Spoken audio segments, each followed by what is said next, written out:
Here we are at the World Science Fiction Convention in Chicago, Illinois, also known as ChiCon. And I've got Tom Akel with MTV here. Tom, tell me about yourself and what you do with MTV. At MTV, I'm the executive producer of MTV Digital. The reason we're here is one of the areas that I work on is MTV Geek. So that's our site that covers comic books, science fiction, toys, animation, and gaming. Very cool. How did you get into that? Tell me a little of your background. How did I get into comic books and animation and gaming? Wow. Toys? I mean, I grew up. It's the same as anyone else. I grew up, honestly, in high school was a pretty hardcore hobby gamer. Mm-hmm. So tons and tons of tabletop games. What sort of games? God, I mean... Everything. D&D, Palladium, everything in the Hero system, everything in the GURP system, everything in the Palladium system, filled with Vigilantes and Enforcers, and I mean, I could probably just keep going on and on till I get to really obscure RPGs that people never heard of. But high school was a combination of that and comic books. Paranoia, ever play that? Of course. I know Greg Kostikian, and I even got to see Gary Gygax speak at Icon when I was like 14 years old out in Stony Brook, Long Island. That was pretty cool. Do you know Mike Tresca? No. Nice fellow. He writes for the Examiner.com. What about George Straighton? No. You don't know George? No. Oh, he's a sweet man. But anyhow, he worked for West End Games and, yes, like Paranoia and other games. Yeah. So he also worked on the Hercules and Xena games and then wrote for the TV series. Those I haven't played, but the West End's, the D6 system, I played a lot. Yeah. A lot of that. But there has to be some connect between other things that you've done that got you into working for MTV other than, playing games and reading comics. Well, I mean, career-wise, I finished my MFA in animation and game design at Parsons. Okay. And then from there, wound up at Comedy Central for a few years and Spike TV, and we're all in the same Viacom family. And some people I had, specifically the former GM of Digital at MTV, was someone who I think I started within the same 2 weeks as he did. Back when I was with comedy, and just sort of, an opportunity opened up to MTV at the time, and, as long as it's in digital and it's interesting and innovative, that I'm interested in it. Okay. So, and he hired you? That's Bradley Hatfield from the sidelines. Would you like to pull up a chair, Brad? Are you talking about Geek, or you finished talking about Tom? Okay. I don't know what we're talking about.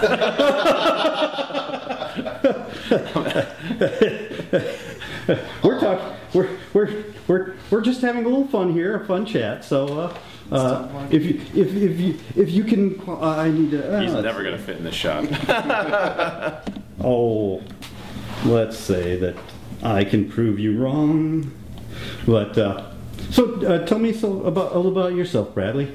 I worked for MTV for 13 years. It was the first thing that I ever really did television-wise. It helped me. I moved from Michigan. What part of Michigan? I grew up in Brighton, north of Ann Arbor, about 20 minutes. I worked on the Al Gore Choose or Lose forum in 2000, and then for MTV, and they offered me a job if I'd move to MTV. And I want to say, when did we meet? 5-6 years ago? Was that 5-6 years ago? 5 years ago. Yeah, 5 years ago. I met you at Spike and moved. I went and started working for him because I was freelance there, and we started talking about Geek, and it actually happened. Very cool. That being from Michigan, yeah. Too much light. Well, Brad's face was kind of all shadows, so. Anyhow, very cool. Being from Michigan, it's good to hear that folks are making it somewhere. You remember Specs Howard School of Broadcast Arts? It's in Southfield, Michigan. It's been around for like 30, 40 years. Really? It's a technical school, all television, film, stuff like that. So very cool. I learned that while working construction and decided to move from Michigan. Yeah, it's a popular thing these last few years. Yeah. The last 12 years. Tell me, how did you get into geekery? Comics. I started collecting baseball cards, and then Awesome. I remember in elementary school, someone came to school with the silent issue of G.I. Joe, and I was a huge G.I. Joe cartoon fan, and I remember they always had Right. the comic commercials at the end of the episode, and someone came with the silent issue of Snake Eyes, and I was just like, this is amazing. And Awesome. then I went and picked up an X-Men comic, and I haven't looked back. You know, the Batman movie came out, the first one, the Tim Burton one, Right. and it was just, then it was Batman for the next 5 years, and it was always comic books, and then I started a comic book website, and that's how I knew Tom, because Robert Kirkman introduced me from The Walking Dead, introduced me to him, or told me about you, or to him, or whatnot, and so we decided to start working together. Very cool. So you've been working together for like 5 years, you said? Yeah, about Yeah, we started at Spike together. He was over at Spike, and I did some video editing for him for mobile, and went on from there. And then he went over to MTV, and I was always freelance the whole time. I was always at MTV, so it was just like project based. So went and worked with him for 4 years over there, and we nerd out every day. Awesome. So, are you the man behind the camera? Is this your first time on the good side of the camera? Yeah, I've been in front of it a couple. He dragged me in front of it in San Diego. We went and did a couple things in front of the camera, but yeah, I'm usually always the guy behind the camera. And like we did a big Avengers vs. X-Men series that was just rolling, real good series. God, what? 20 episodes basically once it's all done, 6 full episodes, and then a lot of mini-sodes, and Very cool. so yeah, we just, whatever we can nerd out about. Like, to green light something, it's just going to tell Tom, so it's like, oh, let's do something nerdy, all right. So did MTV send you, or did you say, we got to go to the send us? That's it. Well, to start the site, it was essentially, I guess, my office is littered with action figures and comic books. So my boss one day kind of came in and was like, what can we do with all this? Make use of this crap you got around. So he was probably what he was saying. He was really the impetus. Clearly, their geek culture is certainly invaded and is really very mainstream now anyway. Right, yeah. So it was sort of an easy thing for... The Big Bang guys have done wonders for us. Right. And, all the films and everything that's got now AAA video game titles, which are outselling films and everything else. So it was kind of... Right. It was an easy, foray for the brand to get into. And it wasn't like there wasn't a history there already with like Spider-Man cartoons and Liquid Television. Oh, right. And Butthead Right. and the Max and all these great things that MTV Oh, yeah. done in the past. So, Bill Clinton, yeah. yeah. Just totally off topic, but what do you think of the I guess you'd call it the memes that are around the internet saying, back when I was young, MTV used to be about music. Yeah, you see, I mean, it's funny how often that comes up. Yeah. But, you take it with a grain of salt. Yeah, you're doing great, so it's like big deal. If it's working, you can deal with a little ribbing. Do you have any other current projects that you'd like to tell me about? So what we're doing with the site now, obviously we're covering this. We have a bunch of projects releasing. God, I don't want to give dates. You don't want to get in trouble for giving dates, right? I don't want to give dates and have everything getting worse, delayed. yeah. So Things invariably get delayed, I think. I mean, these are all announced, but I would say the 3 biggest projects working right now, aside from our upcoming coverage at New York Comic Con, which is something we spend a lot of time and effort on, is working on a graphic novel with J. Michael Straczynski. So Oh, wow. that's written. I love J. Michael, Babylon 5, etc., and comics too. Right, so I'm a huge fan of his. It's kind of like trying to get him, wanted to work on a project, and we pulled in this project called The Adventures of Apocalypse Al, and it's something he and I discussed, a long time ago, even back when I was at Spike. We talked about doing it as an animated series, and then we launched MTV Geek and MTV Comics. He's sort of one of the first people I reached out to, and we started just talking through like what would be a good fit, and went through a bunch of different ideas and kind of wound up coming back to that. So that's going to be an MTV comic. It'll be a graphic novel releasing next year, and Joe and I are kind of right now literally on email just trying to figure out which artist, find the right fit and find out who's available and get somebody on it. So then the other 2 projects, one is again, this one is In the scripting phase is Stan Lee's The Seekers. So this is a concept Stan developed a little while ago, and last year we did a talent discovery search on the site as a contest for an artist and a writer. And Very announced cool. those at last year's New York Comic Con, and they've been working on it since. So we're in the scripting phase right now. That's going to be a 5-issue series, collected as a graphic novel. Again, similar format, released digitally first, and then collected in print and released through MTV Books. Wow. And then the third big project we're working on right now is a collaboration with Top Cow. So Mark Silvestri and Emily Lazar, who is the main character and co-creator of the concept. It's called September Morning. And that is spun out of the Darkness and Witchblade universe. And that's going to be Very a live-action web series centered around Emily's character, September, who is a reaper and kind of walks the line between the land of the living and the dead, and has the power to remove souls from bodies and put them into other bodies in order to try and correct things that have gone wrong, but they don't always really go as she plans. So I don't want to do too much more into that. David Hine is writing it. I'm familiar with comic writer.